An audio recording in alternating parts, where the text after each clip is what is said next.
महिला जनसंघ की राष्ट्रीय महिला अध्यक्षा सुश्री श्वेता रस्तोगी ने कहा, भंग शब्द का अर्थ होता है विभाजन, अलग थलग करना या तोड़ना। मनुस्मृति के शासन काल में जो व्यक्ति नियम कानूनों को नहीं मानता था या कानून तोड़ता था, ऐसे लोगों को भंग कहा जाता था। जैसे कि अगर कोई व्यक्ति पेशाब या शौच करने के बाद हाथ ना धोए तो लोग उसे तब तक नहीं छूते थे जब तक वो हाथ नहीं धोता। हमने भी बचपन में ऐसे बच्चों का बहिष्कार किया है जो पेशाब के बाद हाथ नहीं धोते थे। आगे चलकर भंग शब्द वर्तमान में जाति सूचक शब्द बन गया। भंग शब्द गलत नहीं है, क्योंकि ये तो भंग आंदोलन में भी उपयोग होता है। वर्तमान में जो लोग नियमों कानूनों को नहीं मानते उन्हें समाज से बहिष्कृत कर दिया जाता है। जैसे अगर कोई भी मास्क न पहनकर दूसरों का जीवन खतरे में डाले तो लोग उसे समाज से बाहर यानी भंग कर देंगे। सत्ता स्थापित करने और आपस में घृणा फैलाने के लिए शब्दों का गलत अर्थ निकाला गया है, जिससे भारत पर शासन किया जा सके।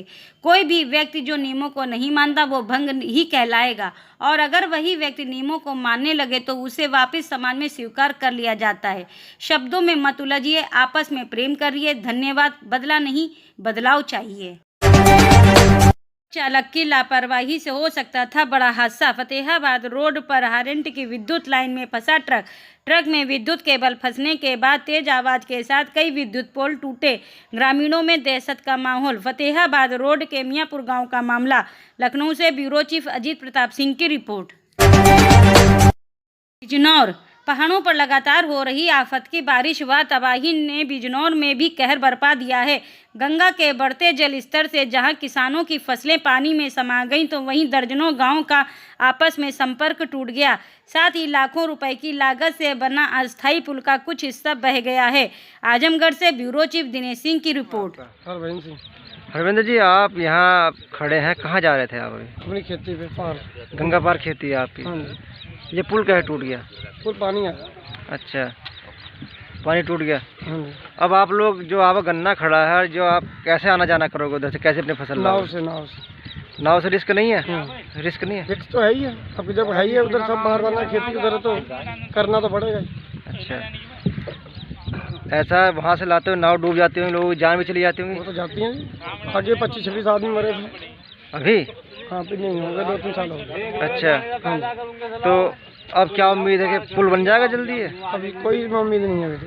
अच्छा, हाँ जी। अब गन्ना नाव के द्वारा या कोई और रास्ता नहीं है गन्ना लाने का? कोई रास्ता नहीं, नाव से लाओगे? नाव से पूरा रिस्क है? हाँ जी, पूरा रिस्क। दीपचंद दीपचंद जी, आप क्या करते हैं यहाँ? जी, यहाँ चौकीदारा करते हैं साहब पुल। ये पुल कब बना था? ये दीपावली के बाद बना था। ये कल टूटा है? कैसे टूटा है ये कल पानी के तेज भाग आने के वजह से टूटा है। अच्छा, इस पुल के रास्ते से लोग गंगा पार कर कितने लोग जाते हो? कितने लोग आते हैं लगभग इधर? कम से कम हजारों से ऊपर जाते आते हैं। अच्छा, कितने लोग हैं? कितने गांव की खेती होगी इधर गंगा पार? करीबन यहाँ 14-15 गाँव की खेती है गंगा के उधर। और कुछ लोग इधर आसपास के जाने आने वाले भी हैं? हाँ, बहुत आने जाने वाले भी हैं, और आप जैसे भी घूमने आने जाने वाले भी हैं। हाँ। जी। अच्छा, अब लोग कैसे आ जाएंगे वहाँ? बस जब कि आप तो नाव से उतरेंगे और पानी का तेज भाव आया, वो बह गया और हमने जो मदद करनी कर ली। अच्छा, अब क्या करें? तो जो लोग गन्ना खड़ा हुआ है उधर, वो इधर कैसे आएगा अब? नाव से आवेगा जी। नाव से? हाँ जी, जोड़े चलाएंगे, जोड़े बन देंगे, जोड़ से आवेगा। अच्छा, ये पुल बनने की उम्मीद कब तक बन जाएगा ये पुल? बस अब क्या बनेगा? अब नहीं बनेगा? हो सके कभी अभी उखाड़ लगेगा, गवर्नमेंट की बात है। अच्छा, ऐसा भी है कि यहाँ गंगा पार से जब गन्ना लाते हैं तो लोगों की नाव डूब जाती है, कई बार हादसे हो कहीं हादसे हो गए, कहीं डूबते हैं, क्या करें बताओ? जीवन करना तो है। कितने लोग अब तक जान गंवा चुके होंगे इस तरह? करीबन यहाँ तो सोइयो के आस पास आदमी जान गंवा गए, परिवार नष्ट हो गया। अच्छा जी, तो सरकार ने तो यहाँ स्थायी पुल नहीं बनाया ना कोई? नाम आपका? सरकार भाई, ये जो पुल टूटा, पुल क्या टूटा है? पुल कल नदी में पानी ज़्यादा आ गया, हाँ। इस वजह से ज़्यादा बहाव आने के बाद करंट टूट गया। अच्छा, क्या बीच में टेम्पो बने हुए थे, मिट्टी लगी हुई थी? नहीं, बीच में मिट्टी थी, खाली था। इधर था पुल, उधर था, बस बीच में खाली था। बीच में चिल्लर था ना, तो उसकी वजह से। तो इस पुल के टूटने से कितने गांव के लोगों को नुकसान हुआ? गांव के तो पूरे एरिया के सारे आधे बिजनौर को नुकसान है, सारे सुक्कड़ताल जाने वालों को सबको नुकसान है। अच्छा, मुजफ्फरनगर जाने वालों को बहुत लोगों को नुकसान है इस पुल टूटने का। अब लोगों का गन्ना खड़ा उधर, वो गन्ना इधर को लाना पड़ेगा 20-50 किलोमीटर घुमा कर। बहुत नुकसान है फूल में। अच्छा ये बताओ कितने लोग ऐसे होंगे जो खेती करने जाते होंगे रोज सुबह इधर आते होंगे वापस खेती करना भी है, देखो कम से कम 25 गांव के लोग इधर खेती करने जाते हैं। इस बिजनौर के 25 गांव के लोग जी। तो वो सब अब कहे जा रहे हैं? अब तो नाव के जरिए जाएंगे या उधर से फिर बैराज से घूम के जाएंगे। नाव के जरिए जाएंगे, जो गन्ना खड़ा हो तो बहुत मुश्किल से आ गया। भाजयुमो महानगर अध्यक्ष ने मुख्यमंत्री को लिखा पत्र। 345 पुलिसकर्मियों के अंतर जनपदीय ट्रांसफर पर रोक लगाने की मांग। ग्वालियर से ब्यूरो चीफ विशाल गोयल की रिपोर्ट। इस कोरोना काल में जैसे आपने देखा है कि इस पूरे देश के अंदर 4 जो लोग हैं, जो 4 विभाग हैं, जो 4 तरह के कोरोना के सामने चट्टान खड़े हैं। पहले पत्रकार, पुलिसकर्मी, सफाई कर्मचारी और डॉक्टर, ये चारों लोग कोरोना के सामने एक चट्टान के तौर पर खड़े होकर अपना देश, अपने उत्तर प्रदेश वासियों की रक्षा कर रहे हैं। और इसी के साथ साथ आपने देखा है कि कोरोना वॉरियर होने के नाते पूरे उत्तर प्रदेश के अंदर चिकित्सा विभाग के सारे ट्रांसफर तत्काल प्रभाव से होने इस दौरान रोक दिए गए हैं। माननीय मुख्यमंत्री जी के नेतृत्व में उत्तर प्रदेश कोरोना को हराने में बस कुछ ही दूरी पर खड़ा है। आप जानते हैं पूर्णतः वैक्सीनेशन और पूर्ण उत्तर प्रदेश में जितनी अच्छा WHO ने उत्तर प्रदेश में मुख्यमंत्री जी की सराहना की, माननीय योगी आदित्यनाथ जी की, वो एक सराहनीय कदम है। लेकिन कल जैसा कि मैं संज्ञान में आया कि 345 पुलिस के कर्मचारियों के ट्रांसफ़र वहाँ कर दिए गए हैं। और क्योंकि पुलिस के सिपाही जो कोरोना वॉरियर हैं, जो ग्राउंड जीरो पर रहकर अपने काम का निर्वहन कर रहे हैं, चाहे वो लॉकडाउन हो या किसी भी ऐसे व्यक्ति की अंत्येष्टि करने का कार्यक्रम हो जो कोरोना पॉजिटिव है, इसका परिवार उसके आगे नहीं आया, ये पुलिस उसको लेके गई है।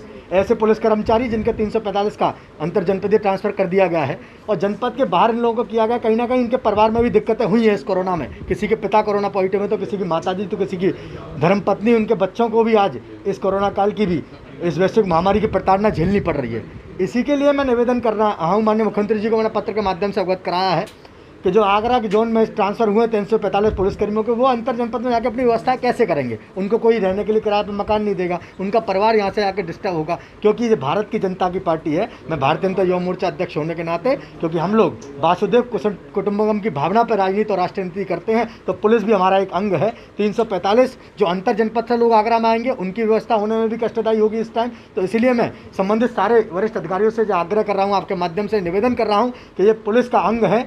आप पुलिस के मुखिया हैं और पुलिस के मुखिया होने के नाते जब परिवार के किसी भी एक व्यक्ति को प्रताड़ना होती है, समस्या होती है, तो उसका निवारण करने का काम हम सब लोग करते हैं।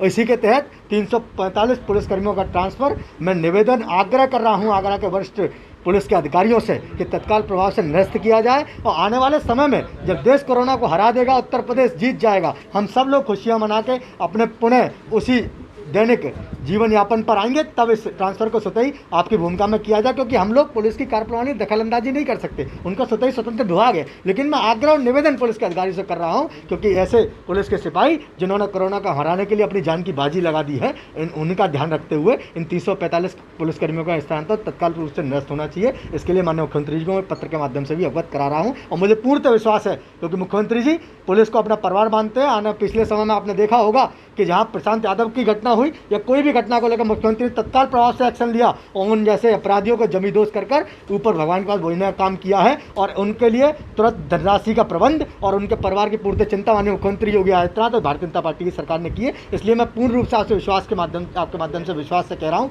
कि उनके 345 अंतर जनपद ट्रांसफर हुए तो तत्काल प्रभाव से निरस्त किए जाए और उनको यथास्थिति यहाँ जनपद में रहने दिया जाए। जिला अधिकारी अभिषेक प्रकाश व पुलिस कमिश्नर DK ठाकुर के नेतृत्व में जिला जेल में छापेमारी से मचा हड़कंप। जेल की सभी बैरकों में अफसरों के नेतृत्व में पुलिस टीमों ने चलाया सघन चेकिंग अभियान। ADM प्रशासन, ADCP दक्षिणी, SDM मोहनलालगंज व गोसाईगंज SP सहित भारी पुलिस बल रहा मौजूद। लखनऊ से विशेष संवाददाता गीता शुक्ला की रिपोर्ट।